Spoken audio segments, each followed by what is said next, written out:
of AM 950 KTNF, the progressive voice of Minnesota, and airing on WCPTA 20 Chicago's Progressive Talk. Welcome to the Gaily Show, the only daily LGBTQ radio news and talk show in the United States. I am your host, John Parker, in studio with my executive producer, Jim Pounds. Hey, all. Also streaming on our YouTube channel. And if you like what you're seeing, click that subscribe button and leave us a comment. I also want to say, right off the bat, in Minneapolis today is the Ice Out of Minnesota Day of Freedom and Truth. No shopping, no work, and no school. And we have actually pre-recorded this episode. So we are not actually in the studio today, even though the audio and video is being broadcasted out from the station. As of 2 p.m. right now, so as the show is getting started, there is a march happening downtown in Minneapolis to protest ICE deployment here in the Twin Cities. We are covering it, and we will have more details about it and anything that transpires over the weekend on Monday at 2 p.m. Central in Minneapolis, 10 p.m. Central in Chicago. Also of note, AM 950 Radio is part of the emergency broadcast system, which is why it continues to be on the air today, and also brings you national news from Stephanie Miller and Tom Hartman, in addition to local programming that is clearly of necessity given everything that is happening in the Twin Cities right now. Typically on Fridays, long-term listeners know this, we end our weeks talking about culture and entertainment because LGBTQ artists and writers and filmmakers and theater makers are one of the most censored groups in America today. And we want to always, at every opportunity we can, lift up queer artists and in this is dancers, actors, writers, you name it. So in the second half hour of the show, author and critic Ilana Massad is back. She joins us once a month to talk about queer books, and she has 3 that you need to be checking out today. But up first, the Twin Cities-based Collide Theatrical Dance Company has a new dance production of Little Women, which is opening February 6th at the Luminary Arts Center. Collide Theatrical Dance is known for collision of pop music and jazz and hip hop and ballet and more to reimagine classic stories like Romeo and Juliet and Bonnie and Clyde.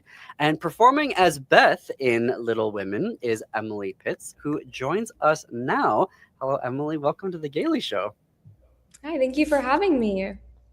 All right, so let's talk about this adaptation of Little Women, and it's Collide Theatrical, so known for having that fusion of different musical styles. So tell us this version of Little Women, because I'm sure it's a version that nobody has ever seen before. Yeah, absolutely. So just like the original story, we reimagined the beloved novel by Louisa May Alcott, and we have our choreographer, Regina Peluso, who is reinterpreting a bit, incorporating and fusing different styles of dance, including ballet, which is quite featured, as well as jazz and other styles. We also like to use some contemporary music choices that help get a newer audience involved with dance. So we have lots of pop music happening. We have some older music as well. And we're fusing it all together into this beautiful story. So you can follow the 4 March sisters as they dance through the story and develop and discover the values of family, resilience, and the timeless bond of sisterhood. Okay, so I'm curious, can you tell us maybe 1 or 2 of the pop songs that are going to be in the show? Or does that have to be a surprise? It's a spoiler or not? I think it would be a little bit of a spoiler, but we do have some Taylor Swift in there. Great. Yeah. Say no more. Instrumental versions, and then as well as like some of the original music, which is really fun to dance to. And it kind of spices up what we have to present as well, like between the ballet and jazz side. So, yeah. Now, so is there script, is there dialogue in it, or is it just expressed through like dance? Like for folks who don't know how Collide presents their shows, tell them about that. Of course. So typically in most dance shows that I've been involved in, because I'm a guest dancer with Collide, usually it's dance paired with music, and it's very simple, and most of it leaves the audience up to interpretation of what the story is. We still have that as well, But what's interesting about Collide is the theatrical component, that we have a lot of our dancers are well-versed as actors as well. So our main character, Jo March, will be using dialogue to help guide us through the story and help set the scene. We have lots of time changes and season changes because this story goes through a really long period of time as the sisters grow up. So that helps guide us through it and then also kind of set the scene for what's going on from time to time. Now, I've seen some photos on the website. Talk to us, because you're not just actors who are just moving around on the stage and can be in period costume. So talk to us about the costuming aspect of that, of representing that time period and also having to be able to move around and do the dance numbers. So the main sister, Jo, is doing predominantly jazz dance, but the other three sisters are in point shoes, which makes it a little bit more tricky. So we have to make sure that the dresses can move appropriately and have had to modify them a little bit to let the legs get up a little higher in the air and things like that.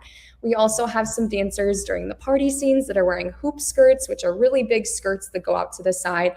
And that is a little bit more challenging to dance in as well, especially we incorporate lots of active movements and lifts. So we've been having to accommodate with the costumes as we go and being mindful of that as we choreograph and just, being adaptive as we do things. And then also too, there's a lot of different costume components. We're changing costumes from outerwear to set the scene for winter time with scarves, hats, etc. And then just a lot of props are happening too, so we can help tell the story that way as well. So it's been actually quite a lot to navigate, but we're working on it still.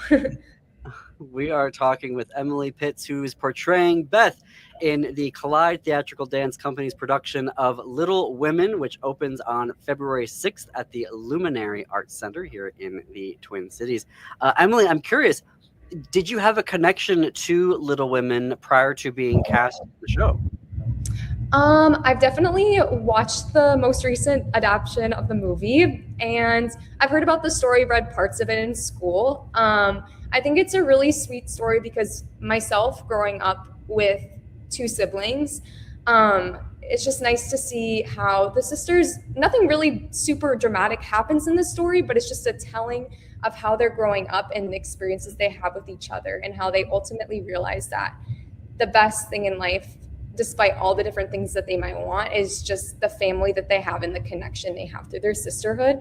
So I had a kind of a brief idea of what things are about, but our director, Regina, has really been helping us dive into the characters and also kind of investigate for ourselves what the characters mean to us. So it's a genuine interpretation of the story.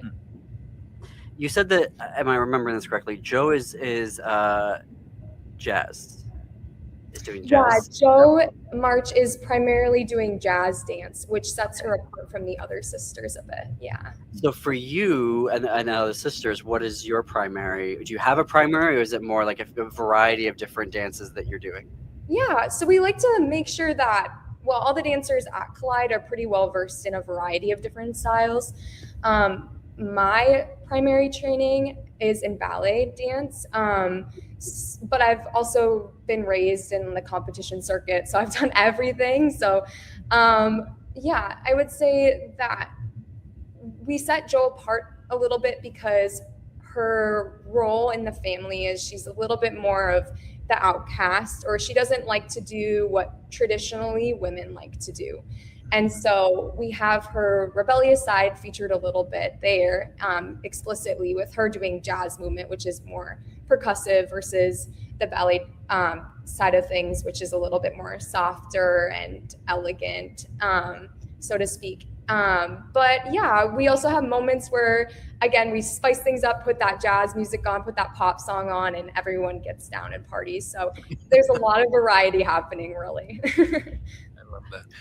I have a question, if I can. I don't know if we have time, John, but I'm an actor who sings a little bit, but I don't think in dance, I mean, you either can or you can't, right? I mean, are there actors who dance? You know what I'm saying? It seems like you have to be pretty trained and pretty capable to be in a dance production, it seems like there's a limited number of people that are able to do that. Yeah, sure. I think, yes, you definitely have the framework for training in dance to put on this kind of show. I think what's interesting for me is I'm primarily a dancer, and now I'm stepping a little bit more into the world of acting. And I'm realizing how much training and detail work that I need to do to help facilitate the story. So I think as much as, you know, the rigorous dance training needs to be there, also the awareness of the character development and like having that through line for the story as like on top of the dance that you need to do. That's something that I've been struggling with and just trying to work through that as we put the show together. And I think everybody in the company has their own expertise, whether it be more in the jazz side of things or more the acting side of things. So we've been collaborating a lot together to make sure that we can fill in those little gaps and everybody has the same idea of what is happening during the show. Exactly. That's great.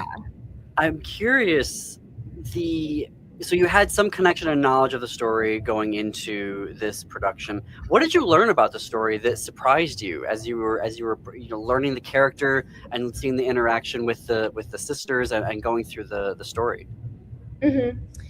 I guess I'm realizing, well, number one, I'm realizing that I don't think I paid very much attention to the story.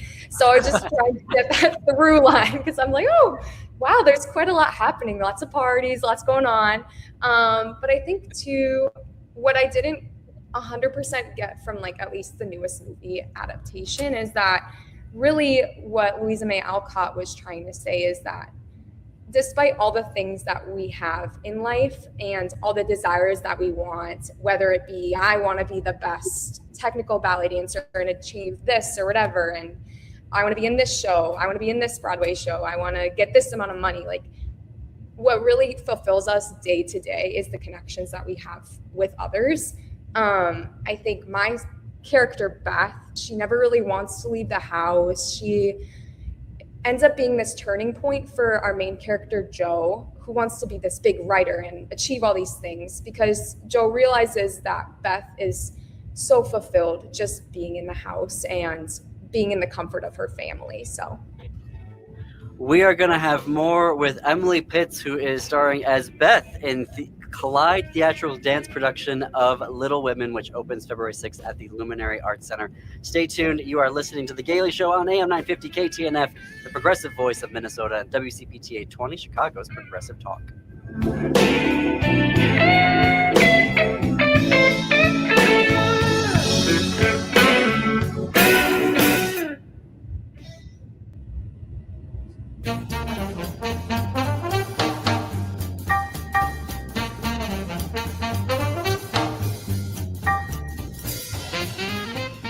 Welcome back to The Gaily Show, a pre-recorded episode of The Gaily Show here on Friday, January 23rd.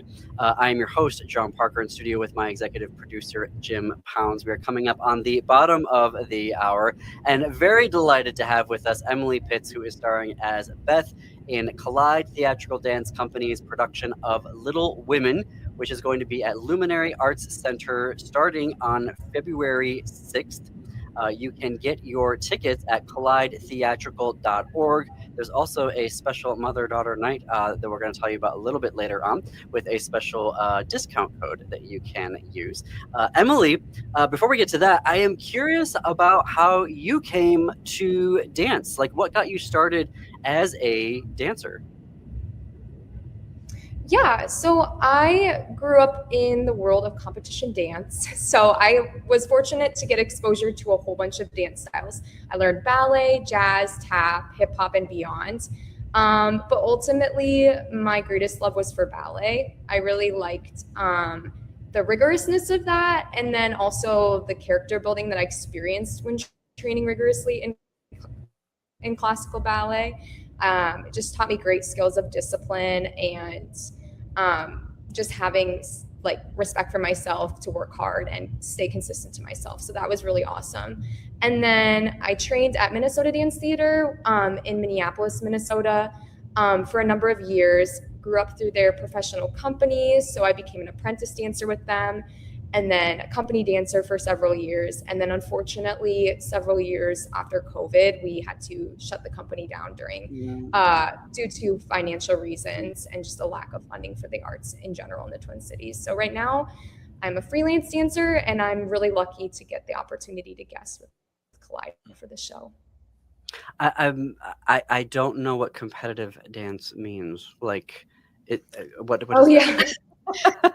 There's so many, like, okay, so most of like middle school, high school, even like younger students, they just go through this really rigorous process of like learning routines, and they compete them at different like venues, and then they get graded on them or scored on them. And it usually ends up being a pathway for kids that are interested in like a college dance team or something like that. So yeah, just a So it's training like facility. solo or like in groups? Yeah, some people do solos, a lot of people do groups, and just like a lot of things. It's very rigorous. Okay. Well, I mean, it's like I hope Yeah. a play competition, right? I mean, Right, it's not really that high. Yeah, it's just practice for kids that they're looking for. Yeah, lots of training. I am, so the Gaily show. I am curious if there are any LGBTQ productions or I guess productions, dance productions, whether that's ballet or jazz or tap, that have been meaningful for you, or that you would recommend to our audiences if they are being produced near them to go and check out.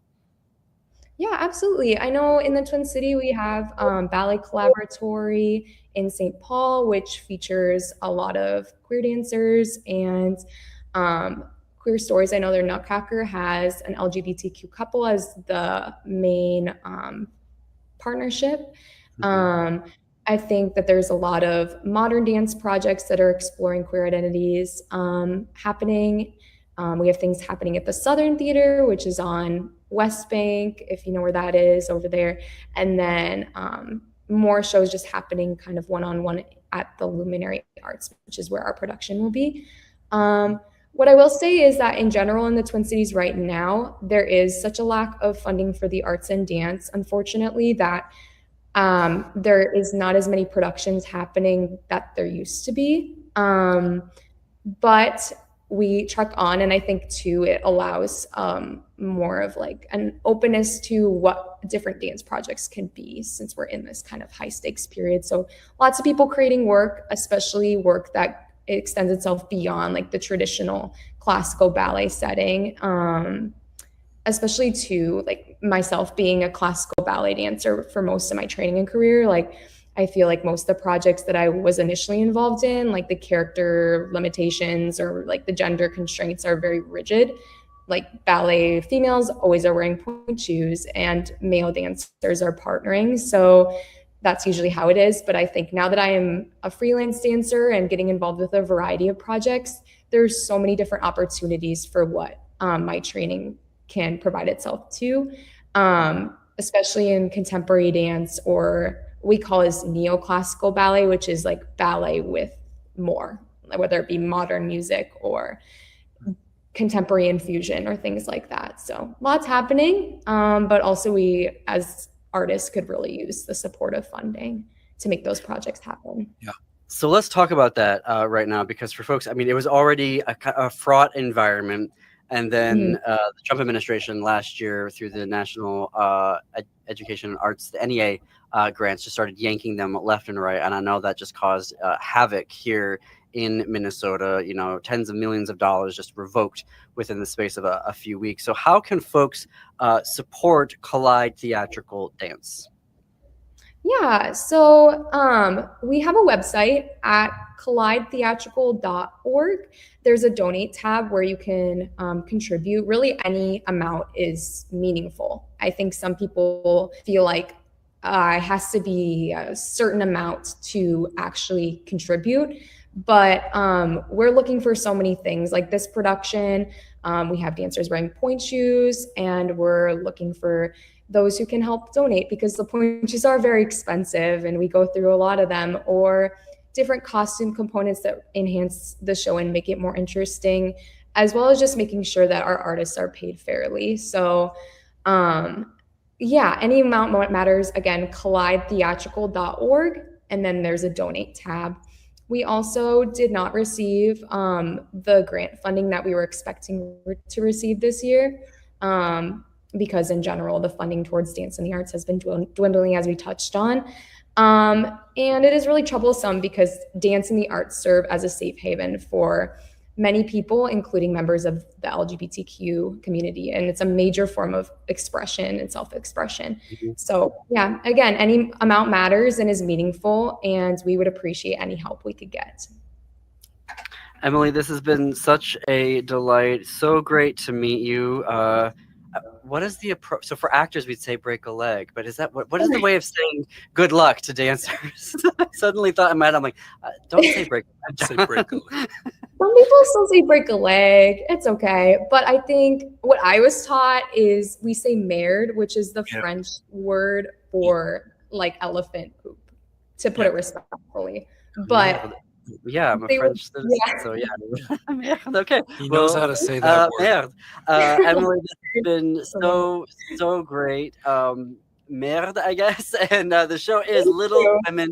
It opens February 6th at Luminary Arts Center. The website for more information and to get your tickets is collidetheatrical.org. Plus, on Friday, February 13th, there is a special mother-daughter night out discount code, which is MARMEE, MARMEE, 2 E's. You can save 25% off your tickets and get a photo with Joe after the performance. Emily, thank you again for joining us today. Thank you. Thank you for having me. All right, we're going to have author and critic Ilana Massad. When we come back, you are listening to The Gaily Show.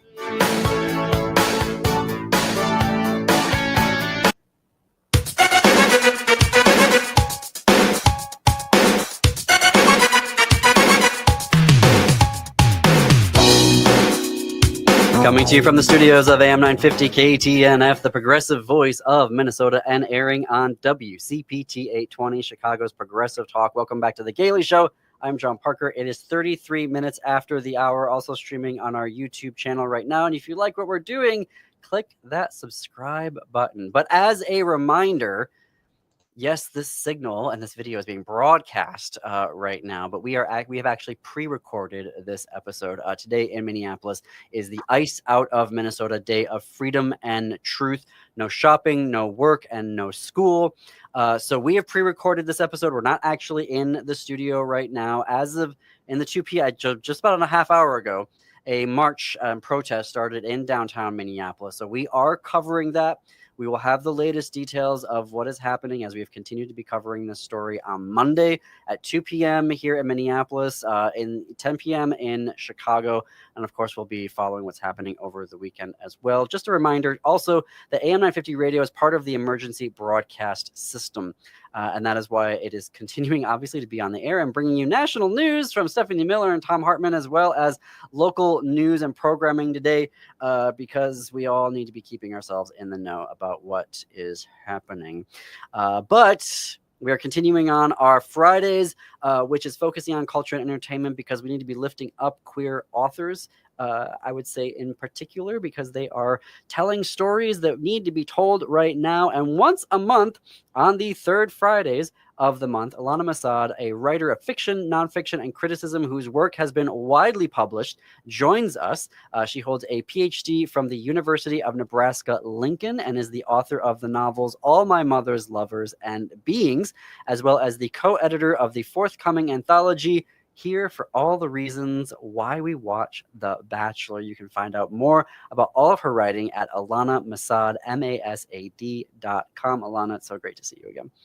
So great to see you, John, and thank you for the very important work that you and the Gaily Show are doing right now in these very, very upsetting times. It's true that we need queer authors right now. It's also true that there is a chilling effect at the moment on publishers acquiring queer books by queer authors. There was just a report on this recently. I think PEN America has more on that if you're curious. It's pretty upsetting. It's interesting. Everything is very icy conditions in multiple ways right now. I saw that report. Can I get sort of reaction because you've been on all sides of this. I mean, you've worked for agencies, you are an author, you have your PhD, you publish reviews. So I mean, what are your thoughts to discovering that publishers are icing out queer authors right now?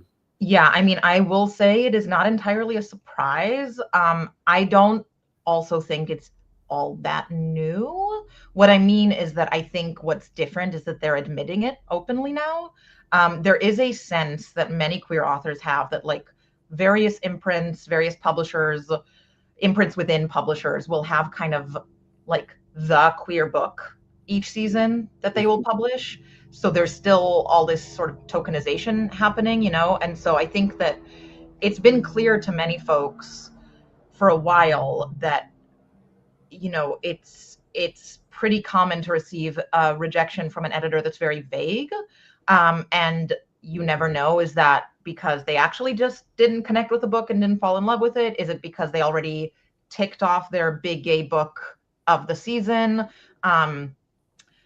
Or so what's different to me, in my opinion, is that they're now openly saying it. They're just admitting that they're worried about it.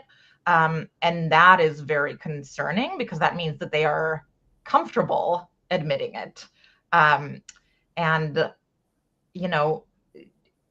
It's good to have the info. And also I think that there is something disturbing about people feeling comfortable enough to say shameful things out loud. Well, and when I saw that report, I was, it's Circana, the tracking agency a couple of years ago was putting out a report saying that sales were generally down, but the reason why they were stable was because of LGBTQ fiction. That had been propping up what otherwise would have been declining sales. So I was curious to me to be like, wait a minute, this is a thing that has been keeping you all afloat, and now you're just openly saying like, no, we're gonna stop publishing the stuff that actually keeps us in business. Yep. I mean, I'm not very surprised, but it's sort of similar with various genres, right? Like romance is still considered a sort of trashy genre, even though it is literally what keeps so many publishers afloat. Like it is what pays their bills. Yeah. And there was a GLAAD report recently, I think, about how, speaking just in broader cultural terms, how I think there was something like 40% of queer characters and storylines from like the last season were being canceled. Like either the show was being canceled or a character was killed off or that plot line was written out of the show. And that's a huge percentage, So the chilling effect, again, I think has been around for a while. I think it's interesting that we're just seeing it kind of openly being admitted to now. Yeah. We're going to remember this, folks. He's not going to be in office forever, and we're going to be remembering, especially on this show. But all the more reason why we need to hear from you. You bring us 3 books every month. And so let's start with the first book that you're going to be sharing with us today of why we need to be reading it. Okay, so the first book I'm sharing today is To the Moon and Back by Ilana Masad. This is the newest of the 3 books, and I just read it very recently, so it's new in my mind and fresh in my mind. Ilana is, I will also admit, a friend. I met her at a writing workshop, and so I got to read a very small chapterette of this long before it was published. Ooh. But I've just been watching her success. So this was chosen as a Reese's Book Club pick, a Book of the Month Club pick. And the sort of single log line is first Cherokee astronaut goes to space. But it's really a lot more about the development of this character, Steph, who is indeed, she is Cherokee, and she and her family kind of flee from their father when she's very young, and they move to Oklahoma. Am I remembering that correctly? Am I remembering the state correctly? Because I'm very bad at American states, having not grown up here. I think so, though. Yes, Oklahoma. Phew. And anyway, so they moved to Oklahoma and are living kind of among other Cherokee people for the first time. And Steph desperately wants to be an astronaut from the time she's very young, from the time she's a child. And so we watch her over the course of her adolescence, when she goes to college. We watch her discover that she's gay. We will watch her having her first heartbreaks, her first love affairs. And slowly we kind of get closer and closer to her actually becoming an astronaut, or an astronaut candidate at least. But along the way, it explores all of these questions about Native history and Native futurity. You know, because that's something that I've heard Ilana talk about in interviews as well, that like there's a lot of ways in which we talk about, and for good reason, about Indigenous pasts. Yeah. But that we also have to be talking about Indigenous futures, because if we only talk about Indigenous pasts, we are relegating indigeneity and like the relationship to the land and to your people and to your culture and your traditions. We're relegating that in some way to the past, and that's already a myth that is kind of a damaging myth to Native Americans, the idea that like they were wiped out in some way, when that is not true. And so Steph, as the character, she's really, in many ways, for much of the book, is kind of running away from her identity as anything but an astronaut. Like, you know, that is the identity that is most important to her, is this ability to get to a place where she can go into space, where she can succeed at this dream that she's had. But we also see her sister, Kayla, who is becomes an activist quite young. She becomes a mom very young, and makes that kind of part of her activism. She's also like an online influencer for a while with the handle That Indigenous Mama, which I love just because it's so realistic. And so the sisters kind of, there's a lot of tension between them. We also see tension between Steph and her girlfriend in college, Della, who is a child who, as a child, was adopted. As a baby, she was adopted by white parents in Utah. And her father, who is Cherokee, did not know that her mother was going to be putting her up for adoption, and started fighting for her. And so she has these years in her childhood that she doesn't remember super well, but where she like was taken from the parents she thought were her parents and brought to her father, and then made a life with her father and her grandmother, and then was taken again because the courts ended up awarding her adoptive parents custody. And so she's sort of grown up in this, she's kind of infamous, right? Like in the sense that she has undergone this very public trauma, and a trauma that also, especially Cherokee people, all know about, right? Because it was like a big story that dominated much of their life at the time. So we get to see a lot from Della's perspective as well, and kind of the ways in which she navigates her own identity and trying to reconnect with her Cherokee history, and figure out how she makes a future for herself and what that's going to look like for her, especially as someone gay, who like doesn't, you know, even her parents are Mormon. So she had this whole life plan of like, of course I will get married and have babies, and that's what you do. And then she leaves the Mormon church, and she comes out as gay. And so it's a book that spans like a few decades, and it cuts between various characters, and it's very symphonic in that way. Like it feels like there's a lot of voices and registers that are sort of all playing this beautiful melody together. And it's beautiful, and it will make you cry at the end. And it's also a lot about activism, and like what activism looks like, and what it means to be a public sort of member of a minority group, and how that affects you. So I loved it. It's gorgeous. All right, that is To the Moon and Back by Ilana Massad. We've got just about 2.5 minutes before we're going to hit the break here. So what is the next book that you want to be recommending to our listeners? You want me to tease it now? Okay, so we're going to talk about Shoot the Moon by Issa Arson. Oh, excuse me, a bottle fell down. Shoot the Moon by Issa Arson. And it's another book that has to do with space and the Earth.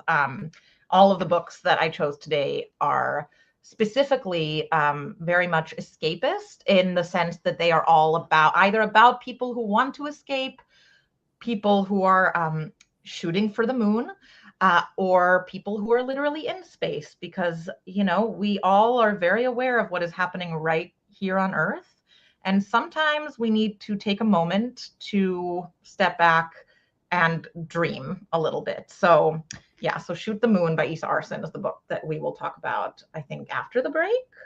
Well, we got about a minute here. So what is the synopsis? Okay, so the quick synopsis is that Annie Fisk is the daughter of a man who helped develop the atom bomb, and he feels a deep regret about that, and that kind of imbues her early life, and he dies by suicide. She ends up going to work for NASA as part of the team preparing for the very first moon landing. Oh. And she has several affairs along the way, and there's a time travel element. Okay. Did you know that when we first started the daily version of the Gaily show, I did a Queer in the Cosmos weekly essay series, which was all about being queer and learning what it meant to be queer through the cosmos. Yeah, I love that. It was super fun. Bring it back. I know, right? Weekly essay writing again. Yikes. But we are going to have more with Ilana Massad. When we come back, we're going to talk about more about Shoot the Moon by Issa Arson, and then Lightless by C.A. Higgins as well. You are listening to The Gaily Show on AM 950 KTNF, the progressive voice of Minnesota, and WCPTA 20, Chicago's progressive talk. Keep the conversation going on Blue Sky. We are at thegailyshow.org, where you can tell us how you're liking the show and what you want us to cover. More after this quick break.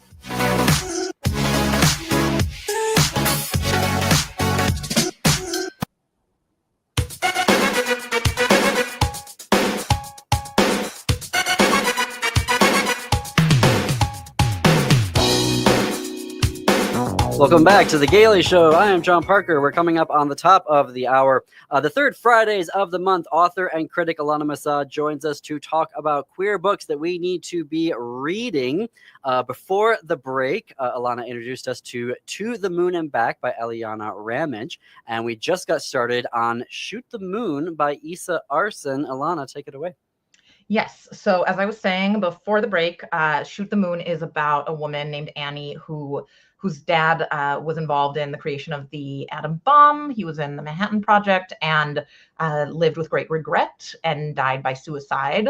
And Annie, she still has a deep kind of love of what is out there, and does have a love of science, despite her father's death and despite kind of the tragedy at the end of his life. And the tragedy of what he worked on. And so she wants to work at NASA. And we kind of follow her life through two timelines. So one is sort of her present day as she goes to college, finds a girlfriend, studies, gets a degree, and then moves to Houston and starts working at NASA. And the other timeline is we're sort of uncovering her memories from her childhood, because they kind of all were literally memory hold for her. After her father's death, she kind of has this black cloud over her memories from the time. But while she's at NASA, she discovers there's this patch in the big kind of computer room, because remember, computers used to be ginormous, where that seems to be what she can only call a wormhole, a very literal wormhole. So she starts realizing this, and begins sort of investigating it very scientifically, like writing down, when do things come back, when they disappear, and then when do they come back, and what condition do they come back. And as she's doing that, we're also getting scenes from her childhood where we're watching her child self engage with a mystery that exists in the corner of her parents' garden where there are rose bushes. And so these two things kind of slowly come together. And I don't want to give away any spoilers, but it's a very beautiful metaphor about memory and how it escapes us and how it returns to us, as well as about the hope that you can find in looking, again, both to the future while also looking to the past. Okay. Shoot the Moon by Issa Arson. Yes, that is Shoot the Moon. And then the third book you have for us. Yes. Oh, and of course, sorry, and just to add that it is very gay. It's wonderfully gay, but it also, I think this might be the first book that I've included that has what seems to be a canonically bisexual main character. So she does have affairs with both men and women, and as a bi person myself, I appreciate that. Yeah. Okay, our third book is Lightless by C.A. Higgins. And this book came out quite a while ago. I think just over a decade ago, or maybe a decade ago now. Yes. And it is the first in a trilogy. So I want to highly recommend reading the whole trilogy. It is science fiction. It is harder science fiction than what I've talked about in the past here. So it's a little bit more physics involved, which is fitting since Higgins got her degree in physics, basically in order so that she could write science fiction, is what she says anyway. Wow. And yeah, so this first book is very claustrophobic, in a good way, in the way that like a closed room mystery or a thriller can be claustrophobic, which as a reader, it's fun because you get to walk away and not be closed in an increasingly sentient ship. But within the book, the people are enclosed within an increasingly sentient ship. So we have Althea, who is she's the programmer and designer of this ship. This is all taking place far in the future, when there is a dystopic, despotic, Big Brother-like intergalactic government known only as the System, which I love because, it's nicely vague, but also very relevant, since we do talk about effing with the system right here, right now. And so this ship, which has a black hole at its center powering it, is kind of a research ship, the Ananke, and that's the name of the ship. And so the woman who designed it realizes that the ship seems to have been infected by some kind of virus, and the ship starts to kind of, the metaphor that's used for it is that she begins as a baby. So like her alarms keep blaring because that's how she's crying.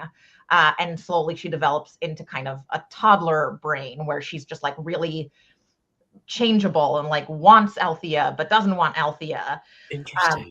And meanwhile, there are other characters on the ship. So there are two men who have snuck onto the ship, and one of them manages to flee, but the other one gets stuck there, and he is very clearly like an anti-system terrorist. And so the system dispatches an interrogator to this ship to keep him there and interrogate him. So the book kind of follows multiple threads, but all again within this ship that is beginning to malfunction and to kind of turn against its people. And it's thrilling, and it's very, very, very readable and pacey. That is Lightless by C.A. Higgins. All right, folks, we're going to have links in our show notes and on our website. Just look for today's date, January 23rd, to Lightless by C.A. Higgins, Shoot the Moon by Issa Arson, and To the Moon and Back by Ilana Masad. Ilana, thank you so much for sharing these books with us today, and also your insight as an author and a critic into the larger world of queer publishing right now. Absolutely. Thank you for having me, as always. We will have links to Ilana's books also in our show notes and on our descriptions, and you can catch up with everything that Ilana's doing at Ilana Massad, MASAD.com. Ilana, have a good rest of the month, and we'll see you back here in February. Absolutely. All right. Thanks, everyone, for listening and or watching today. Stay warm out there. It's going to be freezing in Minneapolis and in Chicago, but we'll see you right back here on Monday at this time. Until then, keep it queer.